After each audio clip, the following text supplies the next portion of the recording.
Good afternoon, everyone.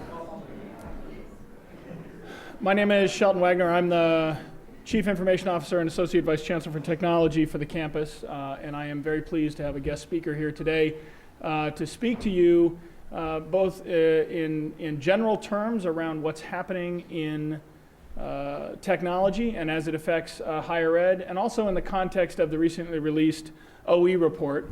I know that you've all had the opportunity to memorize all 200 pages of the document. For those of you who haven't, pages 72 to 82 out of 200 talks about IT, but really IT is a lot more than just technology. It's about enablement, it's about change management, it's about supporting research and teaching and collaboration, and that's the whole report. So I'd like to say you could avoid reading the rest of it, but you can't. Most of you, I assume, are technology professionals or interested in technology in a great way, and I think that report outlines a lot about what we are faced with in terms of the changes that the campus needs to make to support the coming years and the need for investment in teaching and research and our core mission.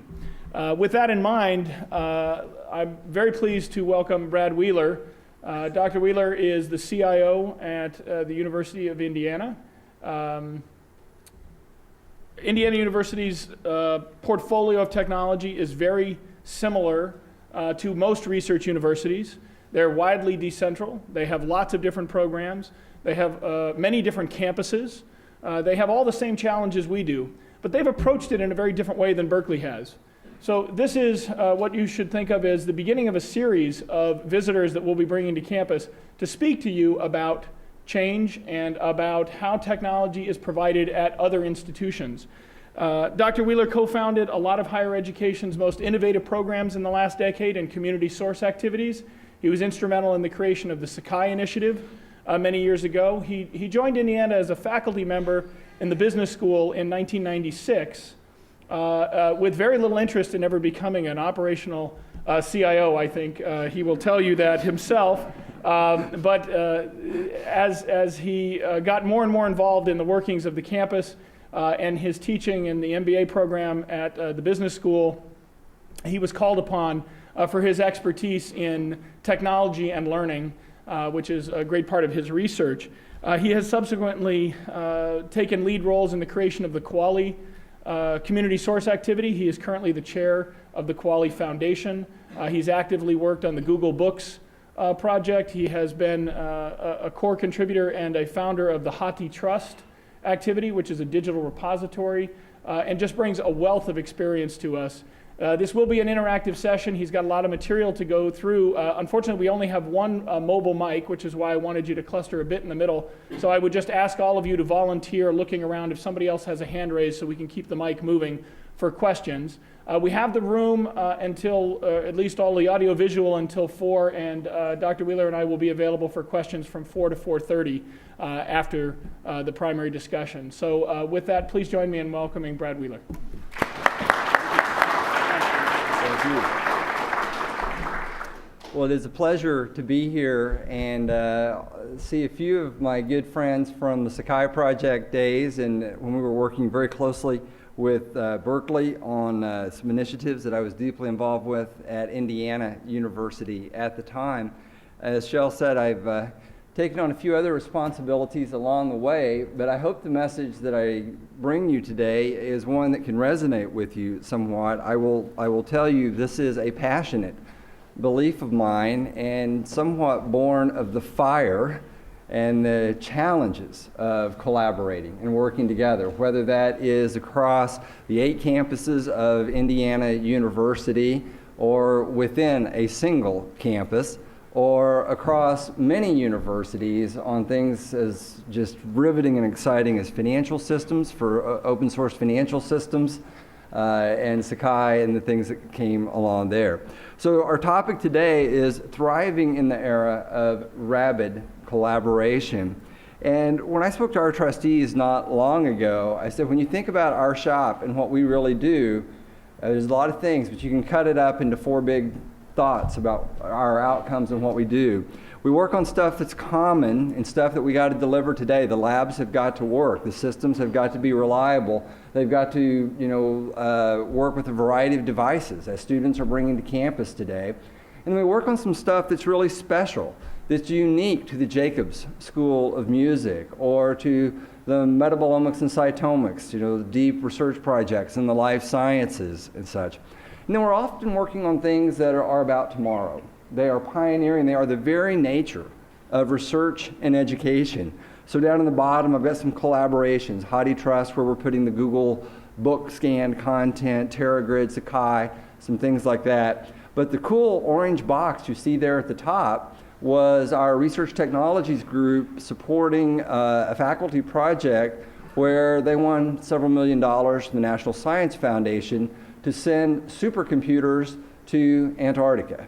For climate research. They actually made cases and they shipped the computers and set the clusters up down there in these cases so they could do some work in the field. So all of this, though, when you look at that whole set of services, it's really enabled today by fast digital networks. If you really look at the driver of what's enabling this, and when you think about research and education, our industry, we are in a blessed situation when we think about connecting, because if you go back into the 1990s, I think those who came before Shell and myself, they really got some of the decisions right about high performance networking. Rather than saying we're going to leave networks for colleges and universities to the whims of what Sprint may choose to sell or AT&T or whomever, we're going to go out and buy that capacity and own it ourselves. We're going to own some of that fiber, so when our researchers want to do things, we're not at the whims of commercial carriers. So you see an overlay map here. You see Scenic is inlaid there in California, and a lot of the state networks are laid in. I realize it may be washed out a little bit up there, but what the observation you should have is, man, we got a lot of networking. And so we can connect ourselves together without a lot of thought about the telecommunication cost among colleges and universities. In Indiana, our shop runs something called iLight. That's our equivalent to your Scenic for the state of California. And we're working on building that thing out some more. And I'm really happy in partnership with a company called OCIO that they just got a $25 million broadband technologies opportunity grant to build out more of that. It's going to connect the rest of the community college to the network, 21 more campuses of the community college, and sew that all together. And if we had appropriate beverages, I would tell you about some of the battles that go on with the commercial sector about this. This one, though, really is a huge win for iLight and for the state of Indiana. So networks enable collaboration, and in our world of research and education, we are network rich. And there is every reason to believe we will continue to be network rich for a long time because it's core to what we do. So we have these research networks, but what else can we do with them to enable our core mission? I think we can engage in much more rabid collaboration, and the economics of the age in which we live are going to take us in that direction. So I'll ask you, Berkeley, in spite of I have not yet read the cliff notes to this large document that you have, what is your campus strategy in the age of networks?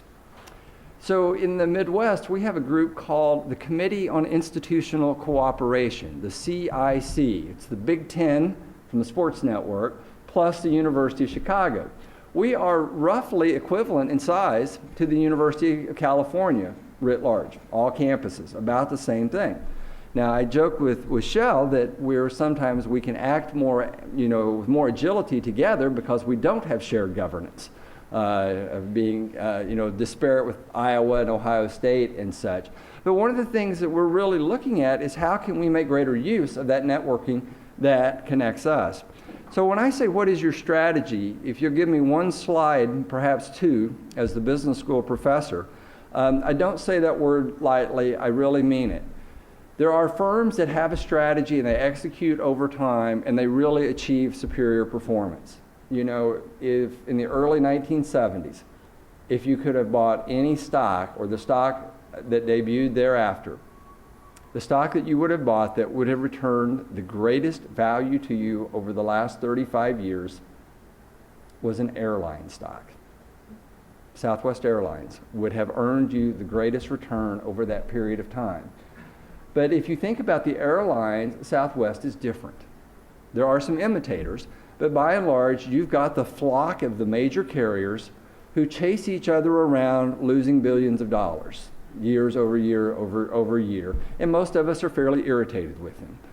And then you've got Southwest Airlines, which perhaps is not the exact experience every one of us would want sometimes. They're not an international carrier, but yet they are consistently high rated in service, customer satisfaction, and in financial performance.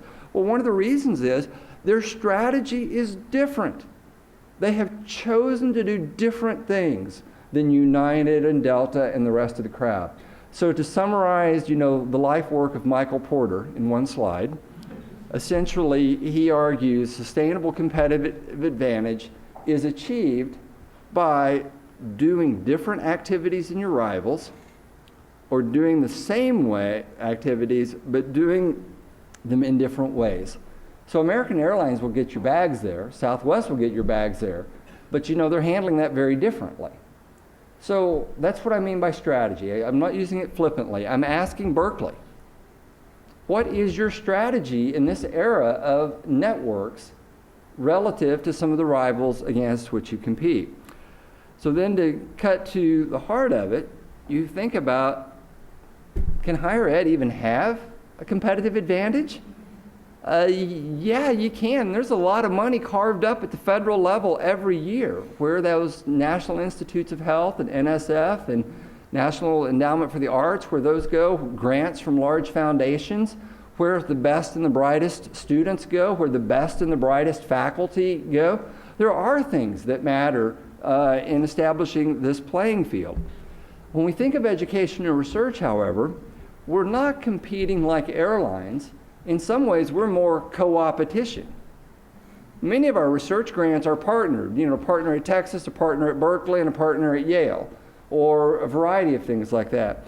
So I will sum up, when I think about what networks mean to higher education, when I think of strategy, it's a little bit the opposite of the Michael Porter approach.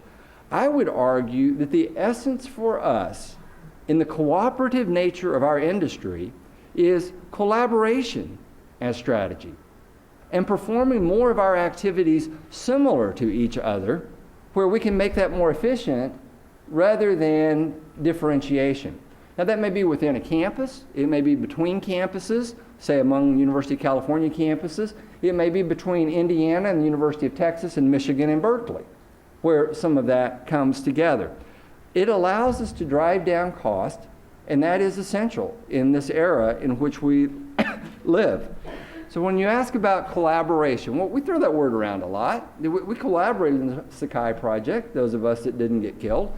There was collaboration. Oliver can grin at that. Mara can grin at that, I know. But when I think about that, I actually did go out and look. In EDUCAUSE, our professional association, we think we know a lot about collaboration. 128 publications, 152 presentations, and 23 podcasts on the topic. But I would say our track record in higher ed of real collaboration is fairly dodgy, because collaboration is an unnatural act. I don't really want to collaborate with you. If I just, if I can control the resources, I trust myself. I don't want to be dependent on you. If I'm going to implement that grade book at Indiana University, and I got to have it going live August 1st, and I don't know if Berkeley's going to hit that date to get that grade book ready. Well, maybe we better pull that back. That's part of the challenge. It's hard to be dependent upon others. James Hilton, our colleague at the University of Virginia, he makes a distinction between collaboration and cooperation. And he also notes collaboration is probably for a period of time. It's not forever. It's often a period of time to achieve a goal that we want to bring about together. And mostly, it means you got to sweat together. And sometimes you're a little bit irritated with other folks, but you learn to make it happen. I think one of the things that happened for us at Indiana University in our earliest experience with really getting into this much was around the teaching and learning software. So I'll use that as an example. As a business school professor, I agreed to come in and work part-time in 2002 for the vice president for IT. And the first assignment was I was associate dean for teaching and learning IT for all campuses. So the first assignment was our homegrown system, teaching and learning system, was getting long in the tooth. So what should we do? Well, a business school guy, go buy a commercial system, have a beauty contest, pick a pretty one. You know, this isn't a big deal. Let's get on with it. And so I dug in and I studied that a little bit, and I realized the world was about to change. And I said, you know, we shouldn't do that. What we need to do is figure out how to work together somewhat and leverage some of these costs. But, you know, Blackboard was amping their license fee year over year, support, scalability, you know, sucked at the time. There were a lot of problems.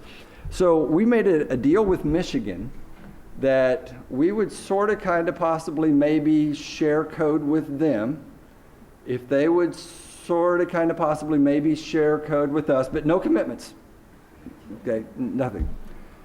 So we toyed around with that for about 9 months or so, and not too long after that, Sakai was launched. And we had a hell of a lot of commitments with each other at that time, and Berkeley came on shortly thereafter. But it is laboring together.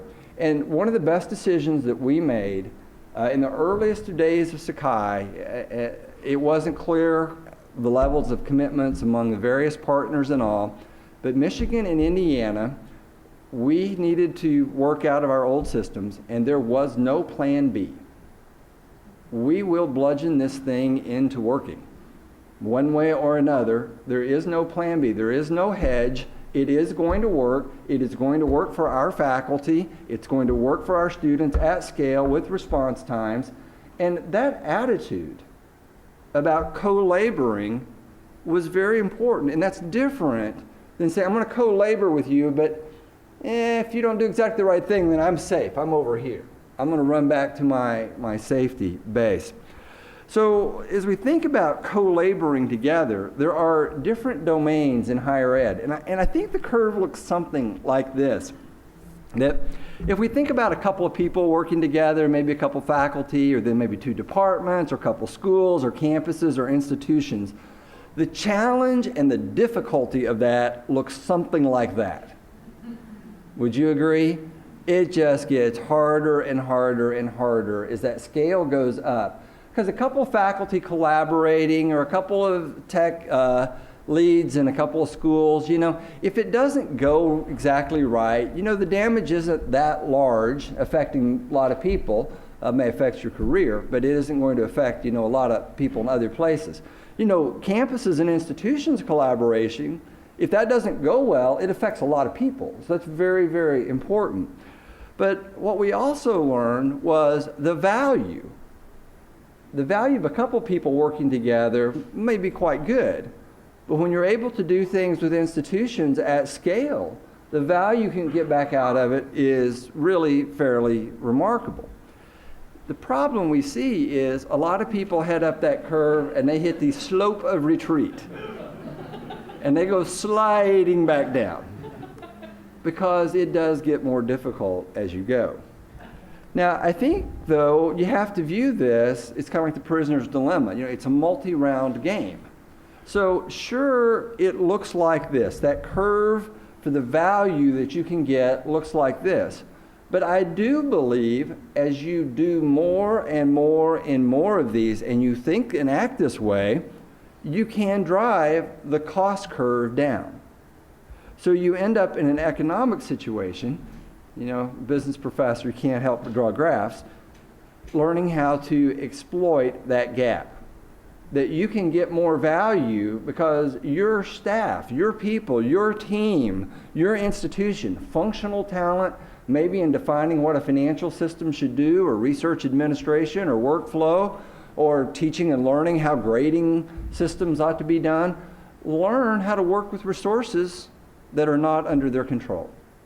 And so you learn to drive that cost curve down, and you start to find an advantage in there of being able to get value from resources that you don't have to invest in or pay for. And I think this curve, if you really study it for a while, is part of the game that is essential for higher education to deal with a cost structure that we have dragged forward out of the last century and that unequivocally will not work in this century. Now, while I offer no warrant on their product, you know what the hot stock tip was yesterday morning as I was watching the financial news? DeVry. Stock going up, profits going up. I don't think graduation rates are going up, but you know, while they are not a substitute for Berkeley or Indiana or even many community colleges, they are going to affect us. They're going to affect our price point. They're going to affect our delivery. And we can't pretend that these things aren't going to hit us.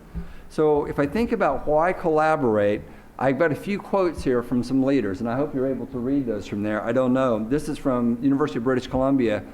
Ted Dodds, he says, our academic leadership is increasingly embracing the notion of coordinating business objectives and leveraging resources with other institutions and finally within our own institution. The University of British Columbia, pretty diffused in terms of even how they did a network or how they did a lot of things. He speaks about Kuali as helping them to demonstrate that they could do this. Here from the University of California, the Digital Library Program, Heather Christensen, the process of HathiTrust, where the Google book content is going, participants are forced to solidify their own institutional goals. Bringing UC point of view to the table has involved us examining our own goals. And I will tell you, every institution that's participated in Sakai or Open Source Portfolio or Kuali Financial, there'd be in a meeting and design about how it should be and go, oh, well, this is how we do it. And everyone would look at them, you know, and think three letters, but not say them out loud. And they would have to, you know, explain, and often it caused you to reflect and think better about what it is you were doing. But if there's anything that's most compelling, and I think all the economic news about California bears this out, but not only California, the new normal, the finances that the public is willing to put in to the work that we do, and the ability to price tuition, these are largely capped for at least some period of time. Our escalation of health cost, of energy cost, other things, we're not flat. Our cost structure is going to continue to rise. And so we have got to find new efficiencies to deal with the new normal. And it can't come out of the teaching mission and the research mission to really maintain the preeminence of what we do. So how are we going to deal with the new normal? I think that collaboration, our experience in, you know, the fire of this stuff, this multi-institution stuff, these are the things we believe. We can achieve more, though the coordination costs seem high. IU could have written the Kuali financial system with no help from anyone else, and it would have taken us a little bit longer. We probably could have done it, but we would have been saddled with maintaining that thing forevermore. Now it is being maintained by a community. It is being enhanced and improved. Davis has created some stuff that we want to pull back after, and they're sharing it. We're really just seeing that model explode. The thing I also see is, as an academic, I often read scholarly papers from other professors, and I wrote and collaborated with people. This is opening that door for a lot of our staff to work in some ways similar to faculty and working with others. I think it aligns us to the world's changing around us. It lets our dollar, we put in $1 and we get a lot of leverage back out of it. John Norman at the University of Cambridge, he refers to this as the new math, that 2 + 2 = 3. I know you guys are bright here at Berkeley, and you may not think that's right, but you say, well, why, isn't there synergy? 2 + 2, and we're collaborating, don't we get 5? No, you don't.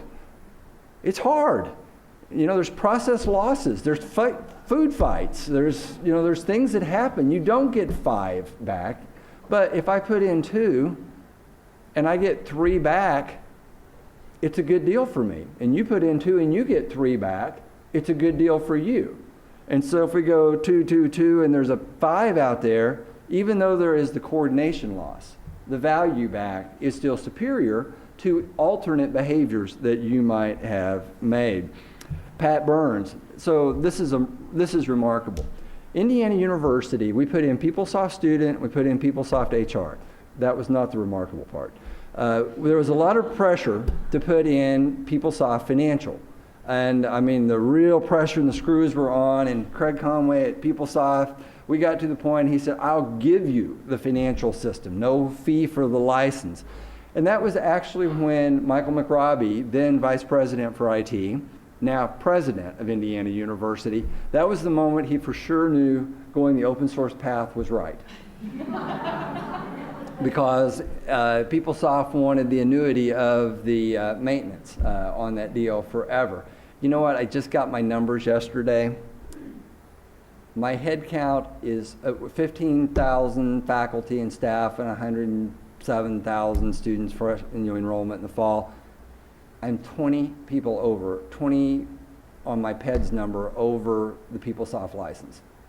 So I'm probably going to get a 6-figure hit from Oracle to keep the bells on the yachts going because of license expansion. You know, we don't have 6 figures to just pony up because a few more people are using some software that imposes no cost on a vendor in any way. This is ridiculous in this era. So Pat Burns, in terms of the University of Colorado, or I'm sorry, Colorado State, they were, in accounting terms, they were a LIFO entry. They were the last ones into the financial system project, and they were the first ones out with a full implementation. So last July, they flipped a 20-year-old financial system at Colorado State, big bang. Procurement, payables, general ledger, all that stuff. Total cost, $2 million. Now, if you need to calibrate that, the IU number to put in PeopleSoft, by their estimate and by ours, and which didn't change much when they were going to give us the license for free, $23 million. And I can name names, if you want, of institutions that have spent $40 and $50 million putting in their financial system. So CSU did this for $2 million. And they did this with the support of the community. And you see the note here, you know, from what Pat said. So at IU, when we finish implementing Kuali Financials, we can put it in piece by piece because it's very similar to our old design, and we can just do module at a time. If I take all the money we put into Kuali Financials, the developers, the staff time, our implementation cost, include my time, everything you can think of, in round up, maybe I can get to $5 or $6 million. So 23 minus 6, that's $17 million we left in the hands of the deans that went into financial aid, that went into other things. So when we talk about dealing with the new normal, these paths are very, very real in the finances of higher education. And I think Chuck Vest, the former president at MIT, said it best. He wrote that we are iterating towards this new thing which he calls the meta-university. This thing above the universities, this layer of collaboration and sharing around open access courses, open scholarly materials, and platforms. Things like HathiTrust for digital books, things like Sakai, things like this platform, that this is really the path for worldwide education. Now, we're making some progress on this, and I could put more up here. I just put 6 as a sample. Look at these collaborations among our institutions. For library books, for journals, you guys are involved with the Public Knowledge Project, I know. Connections for open textbooks. If you haven't looked at what's going on with Connections, it's amazing. You can get a print-on-demand text for, you know, 20 or 30 bucks, or the stuff's out there open.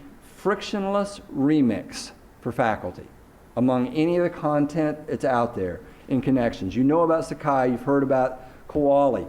We are starting to build this thing where we're pulling together under some new models of coordination, a little bit of your resource, a little bit of mine, a little bit of somebody else's, at the time our campuses or schools are willing to invest and make this progress.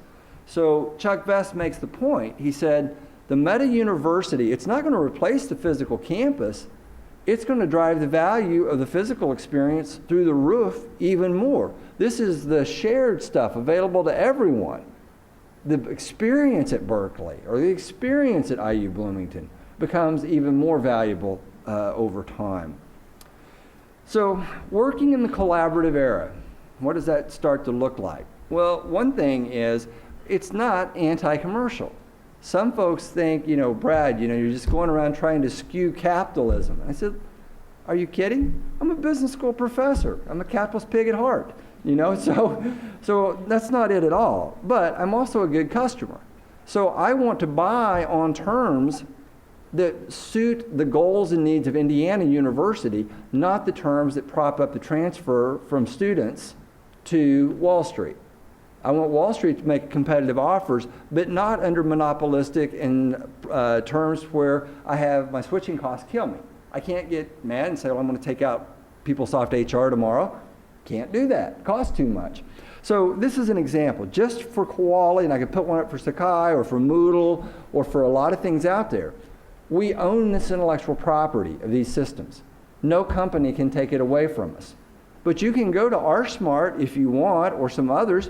You can buy a commercial shrink-wrapped version of that open source software that they will sell and support to you under certain terms if you wish to do that. Or you can hire these guys to come in and do support, but they can't take that software away from you. If they misbehave, throw one of them off campus and go hire someone else. This is changing the economics of software ownership over the life cycle. And, capitalists are pretty easy to steer. Wave money in the air, and they'll come running. And so that's what we're seeing. This model is proving out to work, that it is working well with the commercial sector. So now if I turn attention from the multi-campus, multi-institution, there is the point, collaboration begins at home. It's particularly Rabid Collaboration. And I ask, do you have a culture of collaborating, co-laboring towards outcomes that you are highly dependent on here?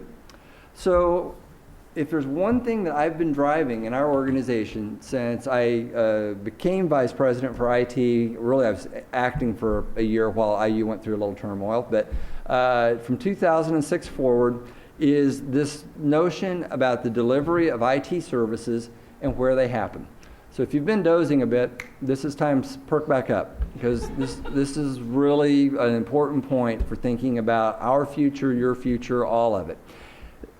I believe fundamentally there are IT services that should be delivered at the edge, in the schools, in the administrative departments, in certain academic units, because boots on the ground, relationships, people down the hallway, local domain expertise matters for it to be there.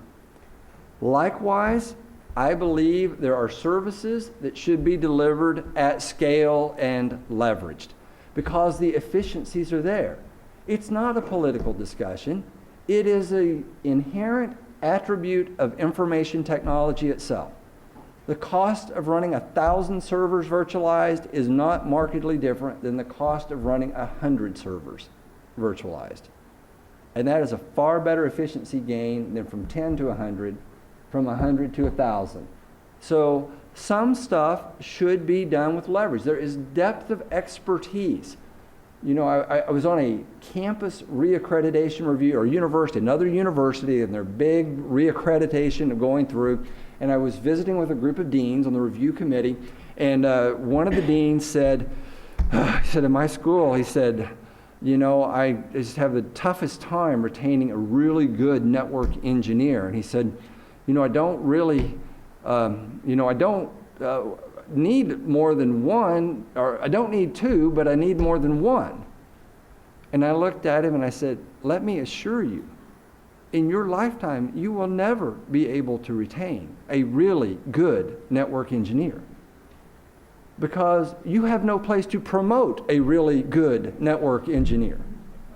And so a really good network engineer is going to go to a place where there are career opportunities over time.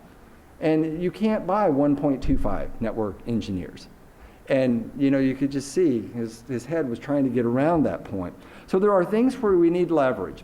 But no one is smart enough to figure out what completely belongs at the edge forevermore and what completely belongs in leverage forevermore.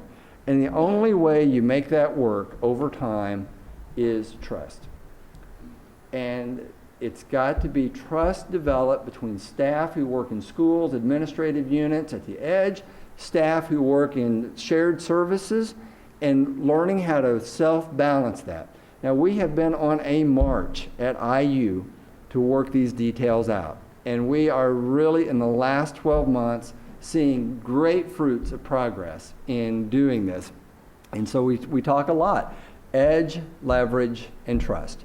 And there are services, sometimes there is a part of that service that working closely with a faculty member, being available for students, part of that service is best done at the edge. Take email for an example. Part of the support and help for email may best be done at the edge, but running a big batch of email boxes and filtering and spam and all the stuff, that's a leveraged activity. So it's not that a service is all here or all there, it's often cut into what piece belongs in one way or the other. So edge, leverage, and trust. Now, I have banned the vocabulary of centralized and decentralized in our discussions. It's not productive. I could say centralized and decentralized, and we can talk about the Balkans, we can talk about computing, we can talk about whatever, religion. Everyone's got a position on it already. You just randomly pick a topic. You've probably got a position on centralized and decentralized. Don't have the discussion. It's not helpful. Talk about a service. What part and why belongs to the edge? What part and why belongs in leverage? And how are you going to grow the relationships there to ensure that can self-balance over time? Now, a second point I've been driving, at our statewide IT conference, which is all 8 campuses, school, IT, all of my shop together, when we pull it in, we have about 300, 350 at that event, is for 3 years now, I've been driving the concept of the extended IT team. I don't care if you're paid by a dean of a school, or you're on a research project, or you're paid by me in our shop. I want you to think about what are you doing to advance the mission of this institution and working edge, leverage, and trust. Think of yourself as part of the extended IT team. I strongly advocate career mobility. That if you work in our shop and there is a position in a school that's a good step up for you career, you ought to go after that job. And likewise, if you're in a school and there's something opens up on a research project, it's been funded, you ought to think about that or come back to our shop. Growing that labor pool and people developing skills, growing their own professional CV, that is really important to us over time, and it's really starting to take hold, much more mobility there. I have some numbers to show you on that in a moment. So I use this term, the extended IT team, and I've been hammering this and developing this vocabulary. And I was in a meeting earlier, about 2 months ago, and this was at a school, and having this conversation, and the conversation kind of flipped over there, and someone kind of pulled me aside and goes, Brett, we're not saying that anymore. We're not saying what? We just say IT team. We're not saying extended IT team. I about fell out of my chair.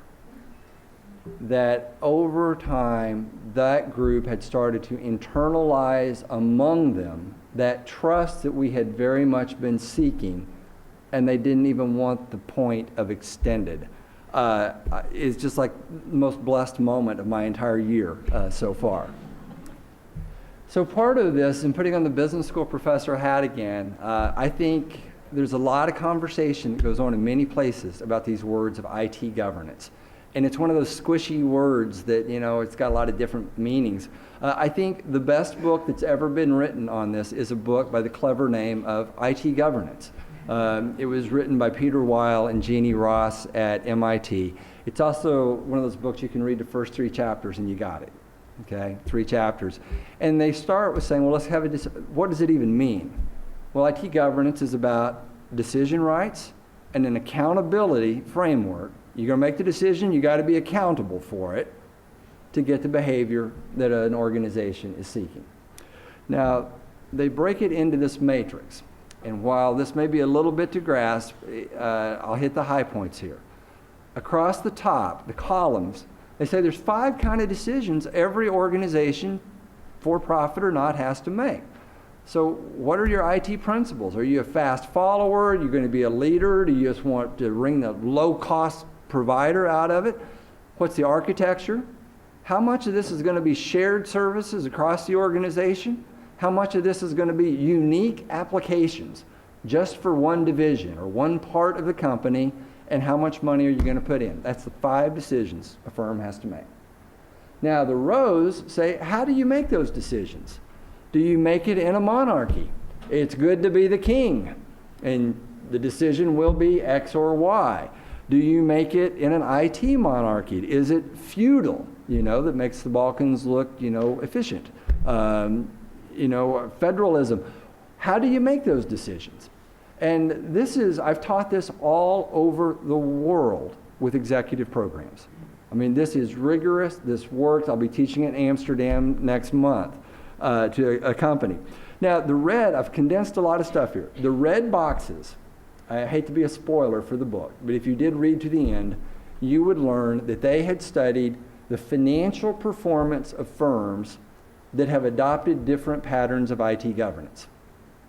So the highest performing firms were in the red boxes. That was the pattern of governance most dominant in the financially most productive firms over a period of time. They got a little bit about public sector in there, but it's pretty lame. But this is the part about for-profit firms. The gold stars are my imposition of these are the governance patterns of Indiana University. Those stars are how we make that type of decision and who makes that decision. And some of it is a little bit split. That's why you see the half stars out there.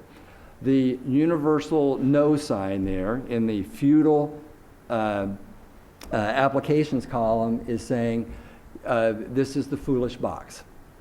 That if you have a feudal approach to governance for making decisions about this stuff that is unique and not running at scale, this is ridiculously inefficient and ineffective over the long haul.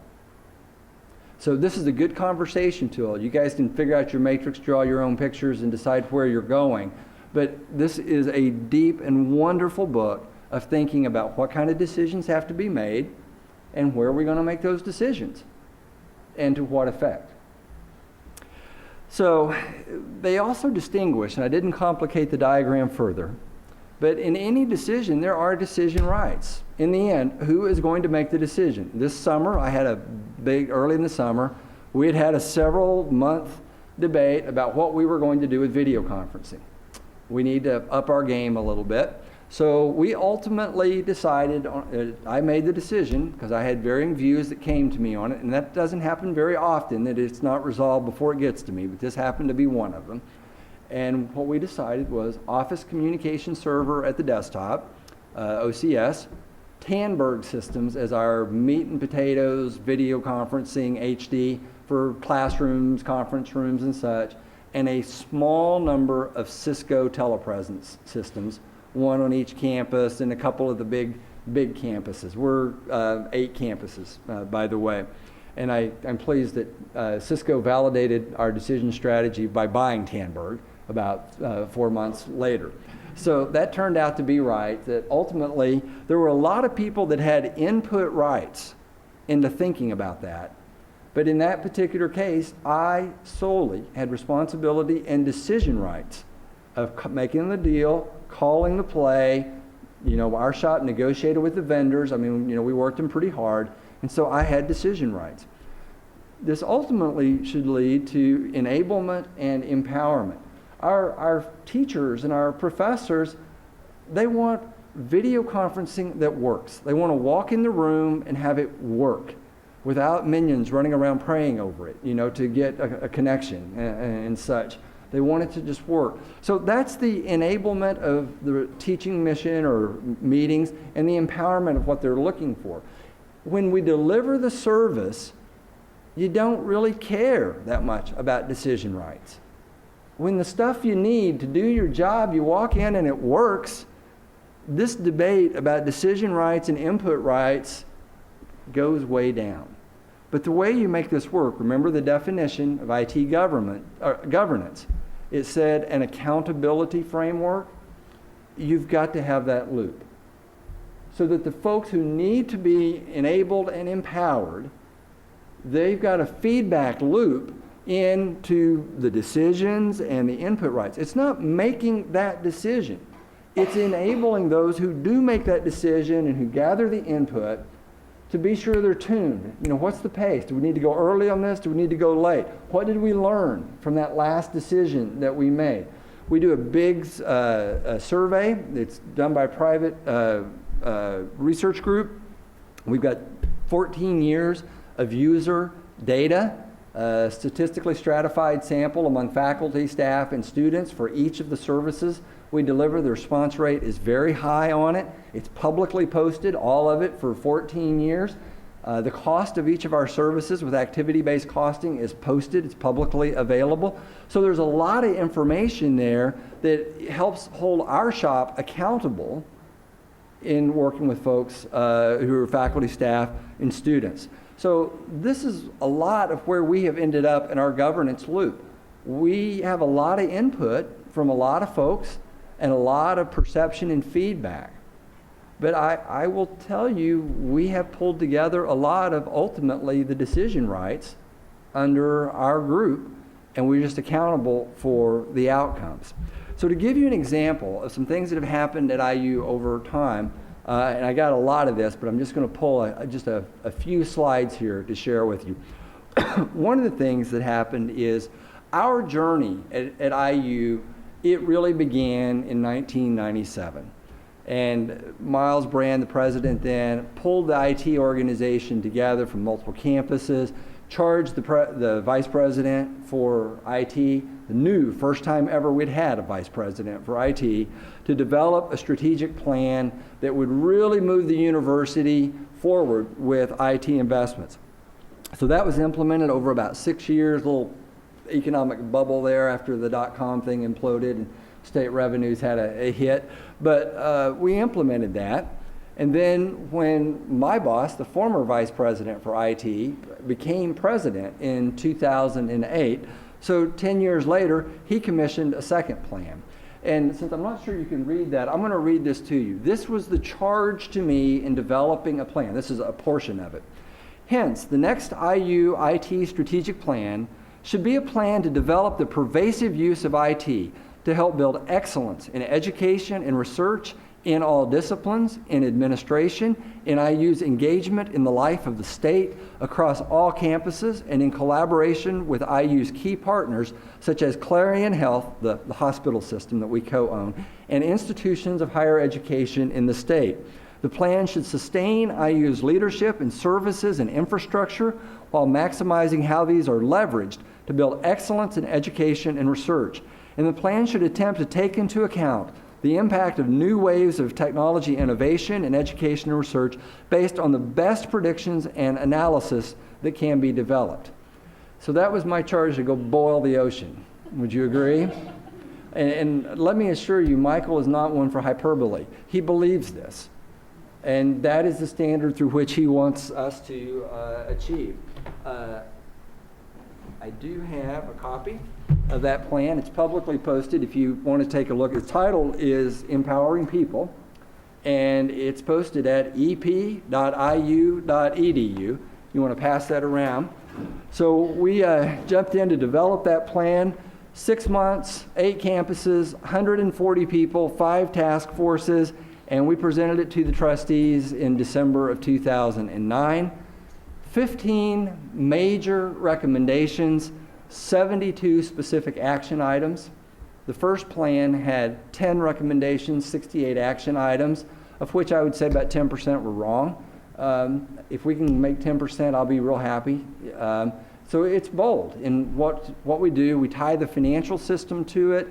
All the budgets tie to an action item. There is a signed off implementation plan for each of the action items. It's publicly available, the process that we're going through for doing that. So this is tells you a little bit about our, what you could say is a 15-year engagement with information technology at IU. And we are in the midst of implementing it in the worst financial crisis higher ed has seen in decades. But we are doing it pretty much all through internal reallocation. So it's not that there was a big pot of money to go with it. So let me give one more snapshot. So, collaboration begins at home, and how do you do things at IU? If I put our whole org chart up, you'd see we've got a big organization that spans lots of areas. So, but three here particularly critical that I've just drawn on, and we're only going to look at one relative to the academic mission, and that is research technologies, learning technologies, and then user support, communication and support training for our systems. Research technologies is one of the things that IT plan, that first one, and a consistent set of choices and investment over time, that group grew from probably what was about maybe 40 people at one time up to 121. So we provide all kinds of shared services, high performance computing on shared memory or clusters. That's available to any faculty or graduate student or undergrad under special circumstances. Pretty much unmetered in terms of their use for that. Research storage systems, large amounts of that available. I mean, you start needing several petabytes personally, we probably should talk, but generally large amounts of that available. So the research technologies group, now you can see the breadth of what all it manages. It manages all the research systems. There's not a lot of closet clusters around in schools and, taking up graduate student time when the graduate students should be doing other things generally. We do have some condoing of clusters, but by and large, I'd say about 90% of it is provided just as shared service. And we figure out, save up our pennies and buy a big machine or some things every so often. You notice visualization. And we're deeply involved with the faculty as research grant proposals are going in. We're often, our staff are written in to research grants when they need some functional expertise in their grant or some technology. We've gone from finding things show up and going, oh my God, to the relationship of being in the grant when it was developed.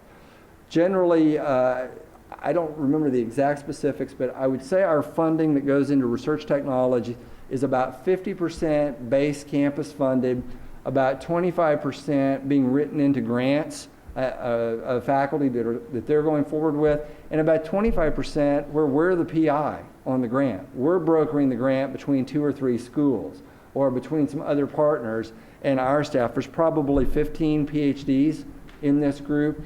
There are discipline-facing functional expertise people in here, people for digital humanities that work in this group, people for life sciences that work in this group. And so this has just been a wonderful outgrowth and collaboration. And it wasn't spoken into existence. This was a 12-year evolutionary growth in pulling this group together.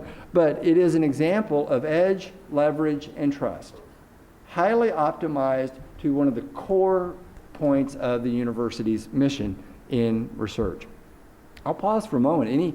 Any questions on that? Because I think this is probably one of the larger research technologies groups around. Question about, I see research on cluster technology, but what about administrative? I'm only showing a part of my org chart. It would have gone for, there's 6 major portfolios. I only showed 3 here. So there is an enterprise systems group, a networks group, but that networks group is principally running the big national networks, Internet 2, National Lambda Rail, international links to Pakistan, Transpac. It runs our state network. And then the last group is enterprise infrastructure. So that's all the boxes and wires. The machine room, the telephone system, the cable plant, all of that. Yes? How many people do you think are on the ground closer to the research groups to be that? The question is, how many people are on the ground would you say close to the research groups, like out in schools and departments and such? I don't know that number. We have a lot that we share that may go work part-time, and like you notice here, there's a biomedical group, there's a computational biology, School of Medicine, advanced IT core. Sometimes we've got people who split their time among some of those research projects. Of that 121, I don't know, maybe 20 or so are out in resident in particular pieces, and they often are drawing very heavily on the leverage staff that run the machines or run the storage or things such as that. You notice down at the bottom there's a small box that says Committee on Institutional Cooperation. So we all know there is a voracious appetite for storage. In the humanities, they'll eat you out of house and home because they're all into video, okay? So we know all of our campuses, we're just gonna be buying storage forevermore. We may buy it in the cloud, we may buy it locally, but this is, just infinite almost. So the CIC, the Big Ten group, we're trying to look at what would it be like to build partially our own research storage shared service. And it's not about the big disk drive, but it's about credentials, authentication, the librarians being involved, metadata services, annotation, technology insertion over time. That's the stuff that the commodity cloud providers, they don't want to do all that stuff. And and I don't know if I want all my NIH data out there anyway. And so some of this stuff is core, and we're learning, so that's a shared service. Our group's the lead on that with some of the other investors in the CIC right now. So a lot of innovation going on here as well. When you say shared service, that means it's centrally funded, so you're not recharging?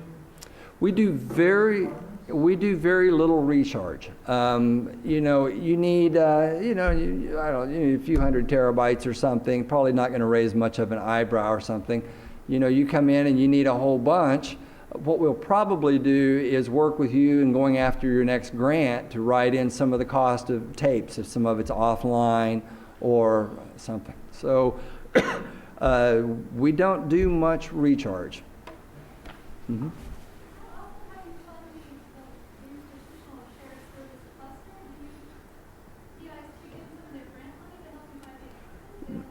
No, the bulk of it is centrally funded. We have not pulled, so Purdue has done cluster raising, like a barn raising, where they get a bunch of PIs to pitch in. You buy 4 nodes, you buy 12 nodes, you buy 2 nodes, and then they have barn raising day. They throw the whole thing together and plug it in one day. We've not taken that approach. We buy the big cluster, or we buy the shared memory machine. Sometimes it's been in association with a big grant the university has gone after, a piece of it written into that. So I think one thing we might consider is we're going to have future sessions on the resource allocation model questions, because fundamentally we can't accomplish some of these things with nickels and dimes and couch cushion money, right? We have to think about these as institutional investments. And what does that mean in an era where all of our departments are, having to pay to have our trash taken out, right? I mean, because the old financial models for the institution were built during old revenue model times. Yep. I mean, we are in a real dislocation period right now where the institution fundamentally is still operating under past resource models when the resource numbers have changed dramatically in good and bad ways. I mean, the amount of research grants we get is dramatically higher than what they used to be, and we haven't changed our model.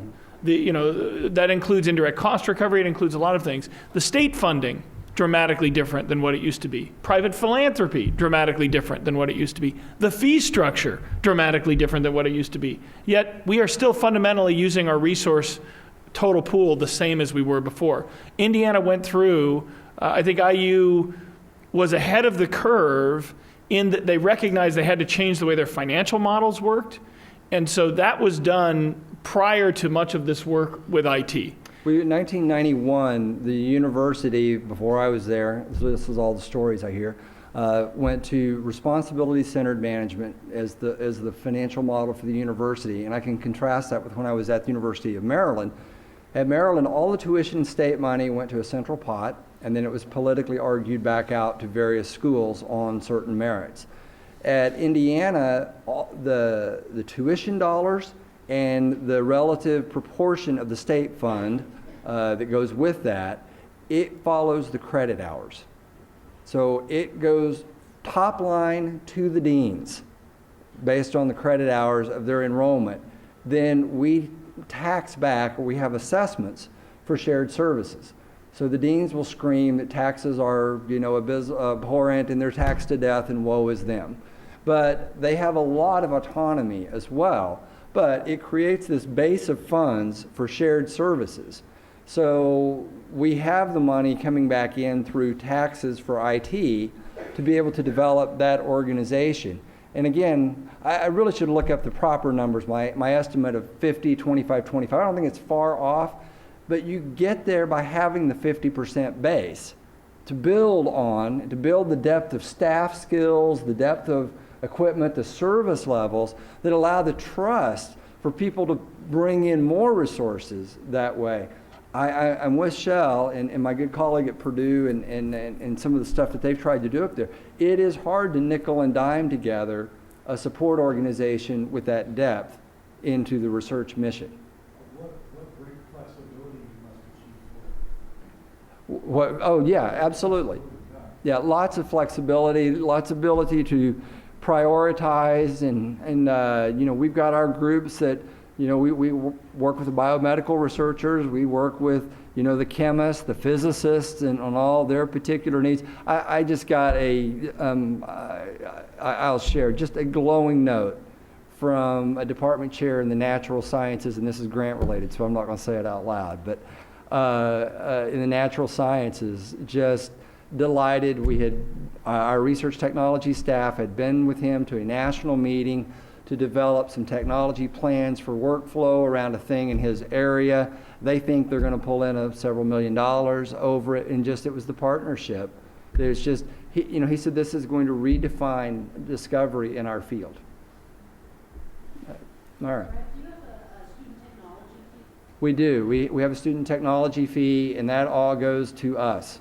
And we run the computing labs, we run the shared services, even the printers, software clusters, all the stuff for the students is run out of a large leveraged organization that we run on the campuses. So in order to allow Brad to get through the presentation on the rest of the technology, I will suggest that the resource allocation question is core to the OE document.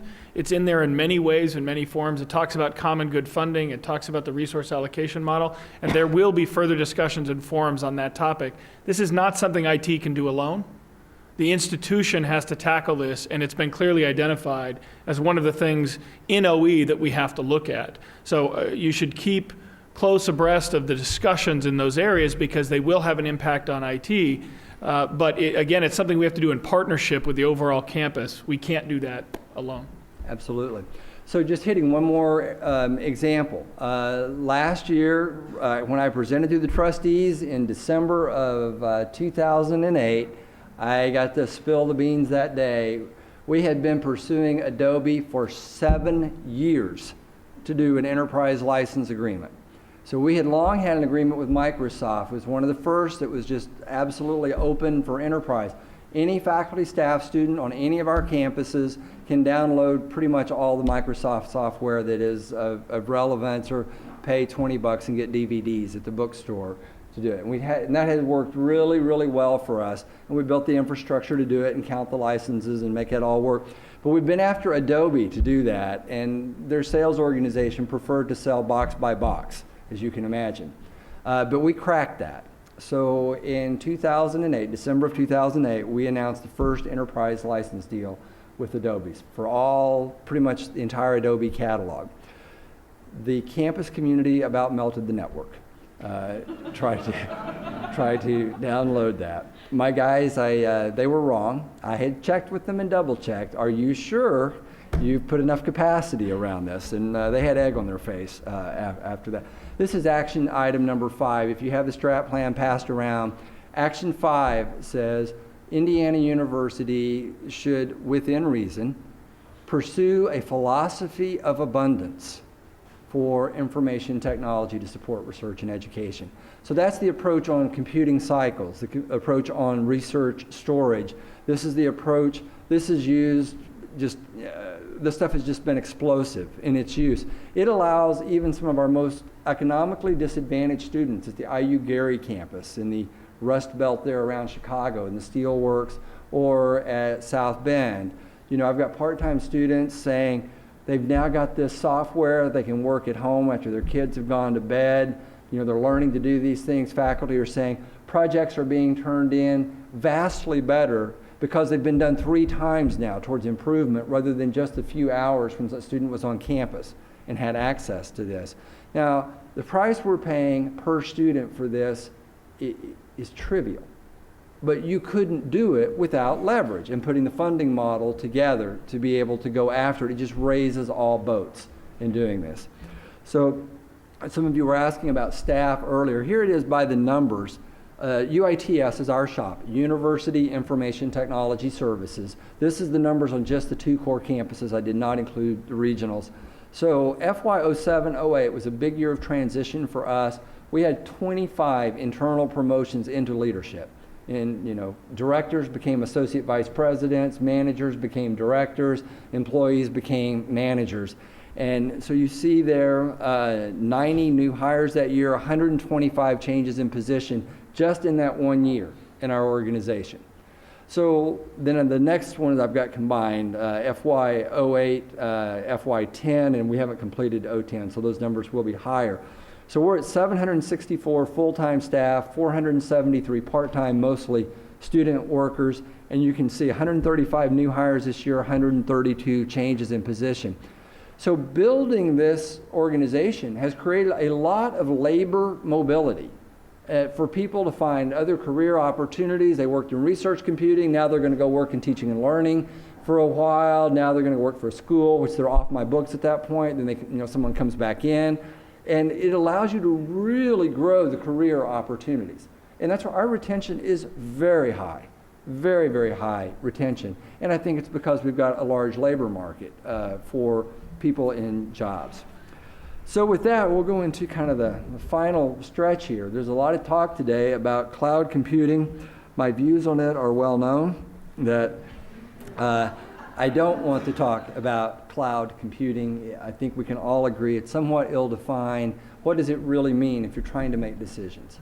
The cartoon that we've all seen is perhaps, you know, apropos here, that when we connect the campus to the cloud, just a few more details we need to work out before we actually get there. A little FERPA compliance, a little NIH HIPAA data, a few things to deal with there.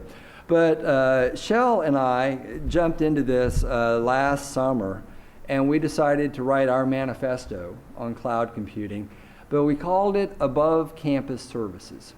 Because the key point is there are services, whether it's storage or if it's software as a service. You know, HathiTrust is essentially software as a service that you're getting, that you cannot hit the economic sweet point in your institution.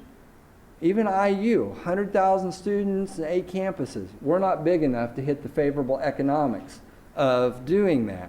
So some part of things that higher ed does are no longer going to be sorted out at the campus. They're going to be an above campus service that multi-campus units, whether it's us partnering with Berkeley and Michigan or whomever, will come together to do these things. And we argue that when you think about putting services off campus, there's really 3 principal models.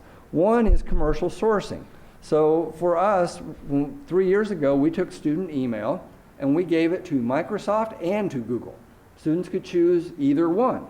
And, you know, we're just out of the business, totally. I'm not paying anything for that. And it took about 6 months to negotiate agreements with both of them. It's remarkable to see Microsoft more agile than Google, but in contracts and legal stuff, they actually were. And we finally got that done. So commercial, give it to someone, say, thank God, it's out of my hair, even if you're paying for it or it's free. The second one is institutional sourcing. So at our shop, we run the Global Research Network Operations Center. I got 82 people in that. We run $16 to $20 million a year of contracts where other states hire us to remotely manage their fiber optic network, or we manage Internet 2s and national. And so IU has built this expertise and a lot of engineers there. Everybody doesn't need to do it. Just contract to another institution on a cost recovery basis. That makes sense. If you want to run your own email, Carnegie Mellon, they've got the open source version of the system that they run. We've discussed maybe CMU ought to just run a big mail factory. You don't want to give it to someone commercial?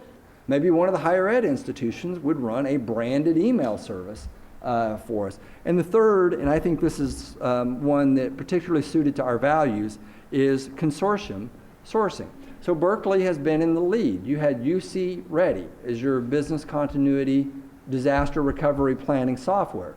You migrated that software into the Kuali Foundation, and we just went live 2 weeks ago with it as a software as a service offering with a consortium.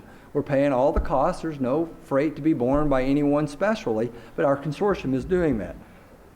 I think this sorts out something like this. If you think of infrastructure as a service, platform as a service, and software as a service, it probably sorts out something like that. But if you look at the chessboard, and I've had this conversation in many places, I think our predecessors in creating Internet 2, and we can have a discussion about the National Lambda Rail legal mess, but Internet 2, National Lambda Rail, the State Net, Scenic, etc., they absolutely got that right. Kudos to them. They really protected higher ed. They moved boldly at the right time and did something remarkable. In the second chapter, when it comes to ERP, our big systems, financial and student and all this stuff, I don't think we got it right. Absolutely. EDUCAUSE estimated we spent $5 billion in our industry on ERP in the late 90s, early 2000s, and not all of that was Y2K driven by any means. For $5 billion, we could have done a hell of a lot together. Okay, I think we screwed up that one. I really do. So here we are. Here's the third at-bat. Cloud computing, above campus services. If we don't hang together, we shall surely hang separately in this one. And we need to figure out our plan for where we're going to go with this as a community. And with that, I think I'm just going to go ahead. Why don't we go to Q&A, and if you want to come up here, and we'll spend some time also talking about above campus services. One of the things, first off, I got a great idea there, Brad. I think if we can put our data center in Antarctica, we can cut our cooling costs quite a bit. The commercial partnerships are one that constantly comes up. I thought your slide on governance looked at awful communistic with its color scheme. We're blue and gold here. But the fact is there's a lot of commercial affiliates that are interested in this market. But when we think about the shift to cloud computing, the commercial market is extremely fragmented. And the interoperability between those providers is extremely poor. Mm-hmm. How do we prevent that from happening within higher ed? How do we prevent each of us from becoming a cloud provider that is so fragmented that we can't aggregate the demand amongst ourselves in a way that's going to be efficient? I think the first thing we have to do is find a spine, because that is really the core issue. I mean, the thing that we learned in producing the software systems, it was a very fair question at the beginning of Sakai.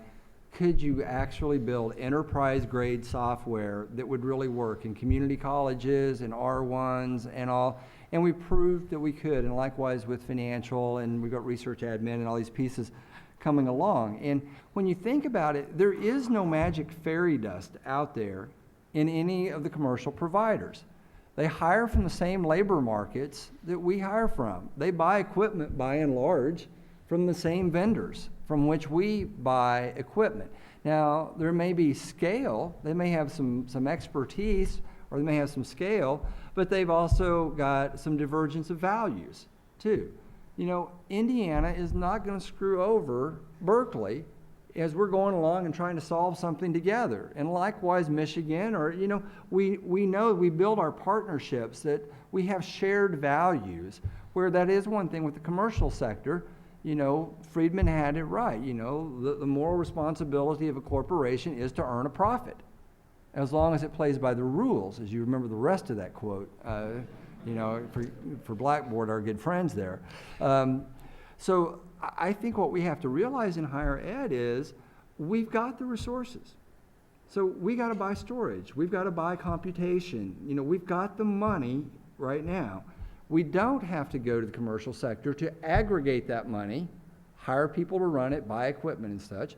If it's a matter that we can generate enough scale ourselves in a domain that we understand, we can do it through consortia and put that scale together, put the governance together ourselves. You know, we can be 20 to 30% sloppy and inefficient.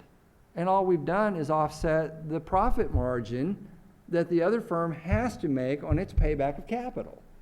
So we've got a little wiggle room there. But what we have to do is find more of our colleagues, and in partnership with our schools and all, to agree that we're going to do this proactively, to build these facilities, and I mean capabilities. I don't mean like go build a bunch of data centers, but we can aggregate demand as we have done with Kuali Ready. Now, right now, the Kuali Foundation, it's 2 dogs, a file cabinet, and a typewriter, right? That's the Kuali Foundation right now. It doesn't own a lot of resources. It doesn't own a data center to provision Kuali Ready, even though it's signing all these contracts to provide this software as a service. But the foundation then sourced it back to Berkeley and IU to be the operators under contract. We're going to run this thing a while. If it goes the way we think we will, hell, we may contract it to IBM or to Yahoo or Amazon or somebody to run over time. The key thing is if we don't figure out how to aggregate our demand and then source it in ways that make sense to us, then we're just going to get picked off one by one, and it will be what the economists call beware the cloud.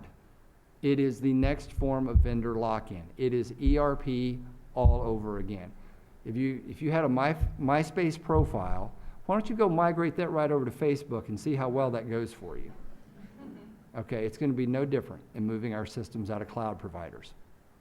Why don't we open it up to questions in the audience? And if you could wait a second till you get the microphone, and if you're looking to be next, make sure you get your hand up high. Along the way, you talked about process loss and coordination loss. And I wonder if you have enough experience at scale to sort of quantify that or put some numbers around that. I'm really interested in that.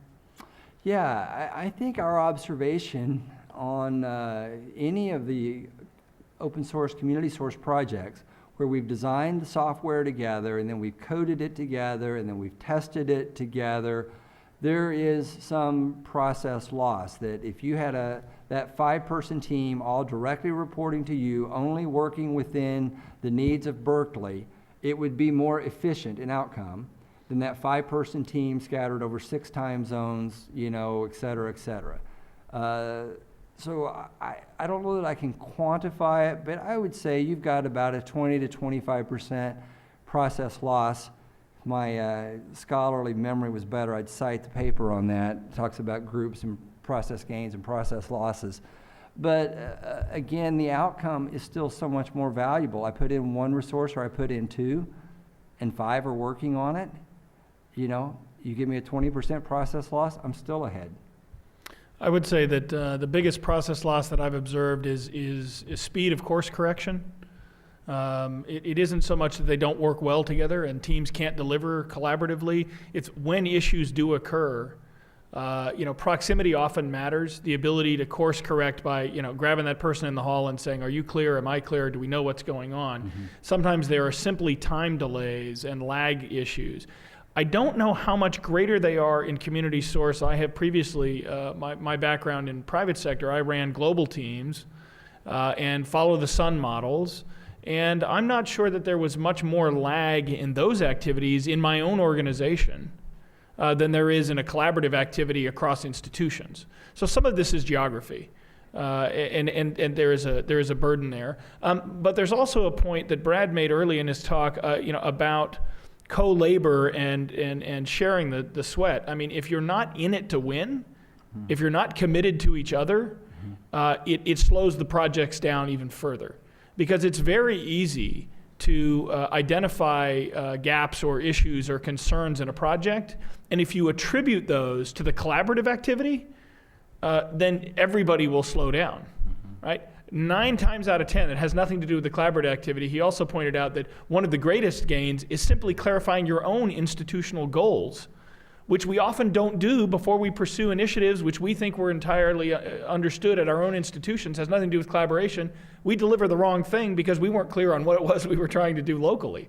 So trying to get those things clarified speeds up any project, and I think is where you can make up some of the loss from the geography aspect. I'll only add, there is still a role for line authority. Even in distributed projects, even in partnerships, even in collaboration. You can tender the resources together, but for effective, timely outcomes, there is still a role for line authority. Other questions? Over here and then back over here. So over here first, you were right. No. Head on up there. This is the one microphone challenge. Sorry about that, folks. Need a multi-threading microphone. So you mentioned the differential investment in ERP systems versus the kinds of things that have happened so far with Kuali and Sakai. One of the reasons for that, of course, is institutional tendency to invest more money in fires, in disasters that are ongoing. So we didn't set out to invest $5 billion in ERP. We set out to invest $100 million in ERP, and it turned out to be $5 billion, whatever the numbers turned out to be. So a question, and this seems to be something of a challenge for the Sakai and Kuali initiatives, is getting the same kinds of commitment to allocate those resources as one would if you had bought some big vendor system. So how do you, besides coming here and selling it, how do you work with your executive leadership to try to get that kind of buy-in? It is a challenge. One of the things that we're struggling with most right now is just procurement offices. They don't know how to buy software that doesn't have a license fee.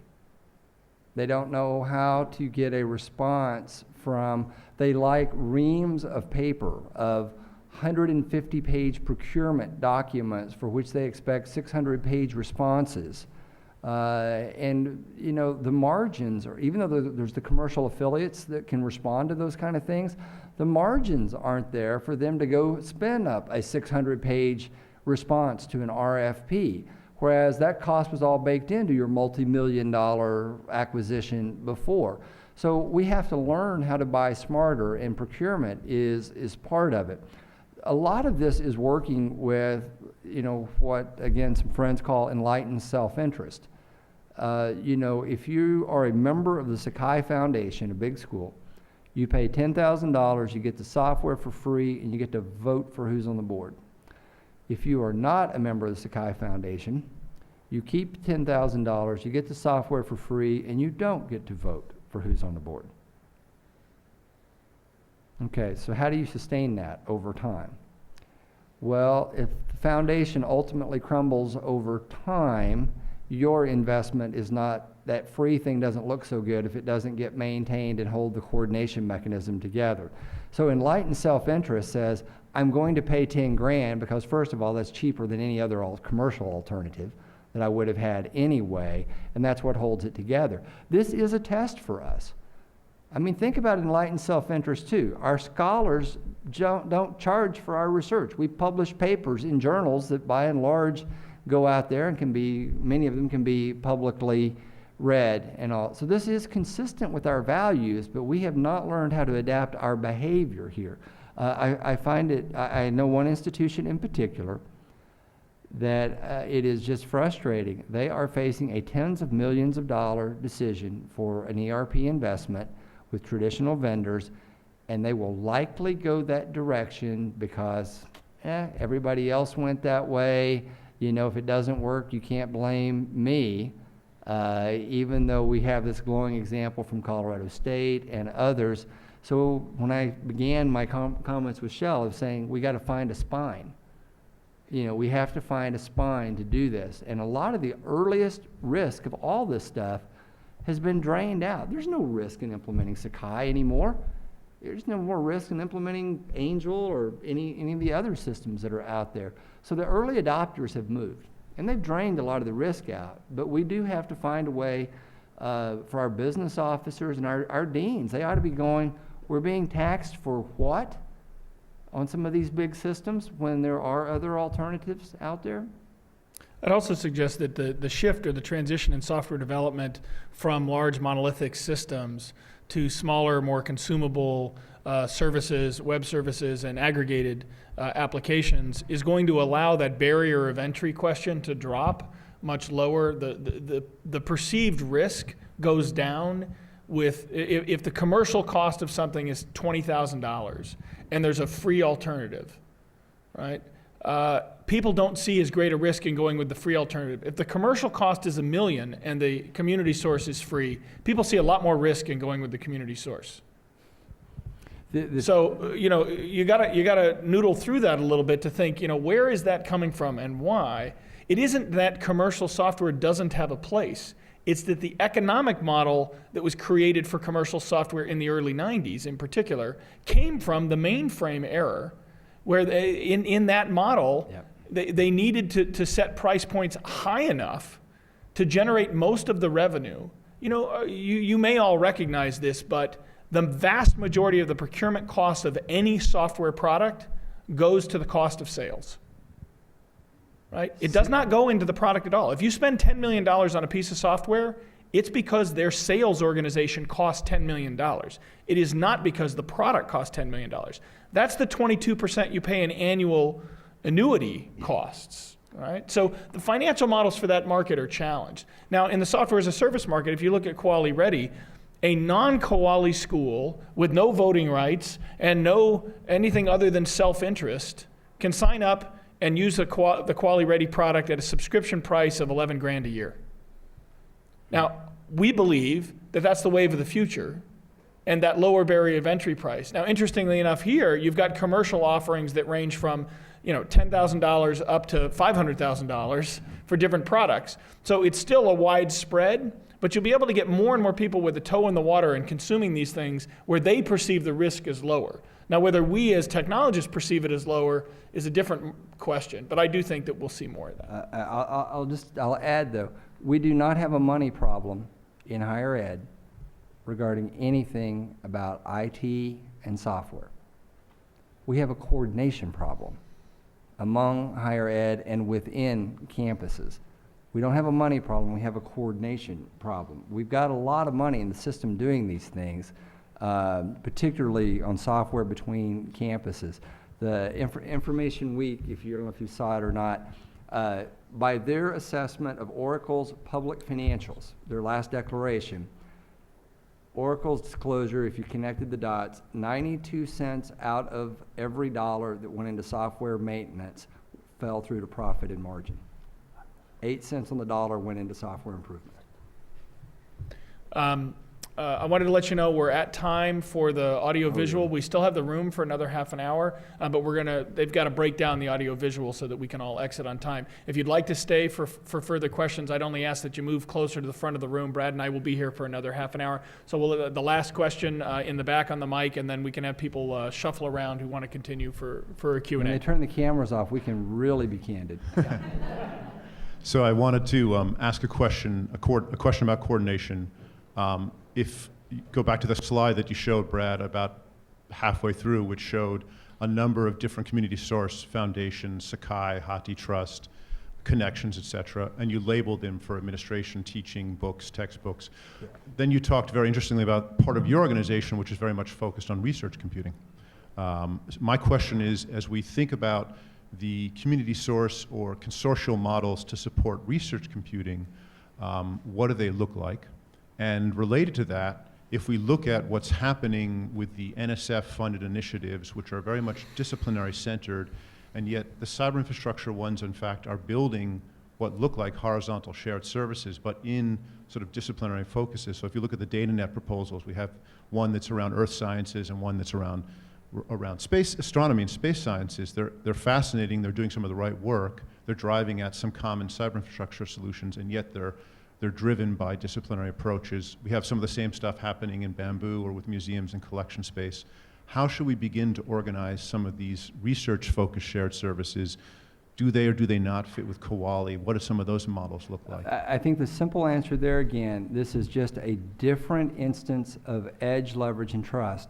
So the things that are unique to astronomers, that are unique to humanities researchers, that are unique to energy research, those are the tools and the services and the workflow that need to be invested in by their communities. But when we're talking about big, secure spinning disks, we're talking fat pipes, metadata coding schemes, things like that, a lot of that is a shared, leveraged layer that, because of how the funding comes from the feds, they often are not making advantage of that. And the greater risk, too, is, you know, NSF, essentially what they want to do is they want to push all the cyber infrastructure cost onto the campuses as much as possible. That's where they're ultimately going with a lot of this.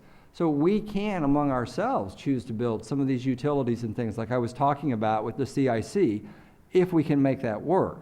But if we don't, this stuff all stays very, very fractured and very expensive across these disciplines. Do you see every one of those solutions as its own nonprofit foundation like Kuali and Sakai, or do you see meta foundations forming with sub-communities? I think this may be one of those areas where we really can grow expertise. I mean, UCSD, there's some things they are particularly good at around bio research down there.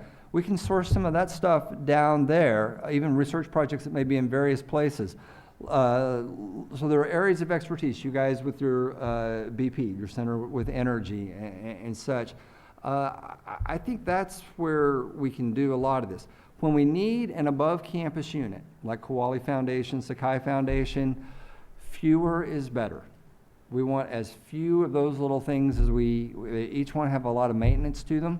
So we would rather be like the Apache Foundation, where you've got an umbrella organization and a set of projects that have some autonomy in doing what they do. Kuali is really that way now. Kuali, we now have 6 projects, I can't remember, 6 or 7 projects.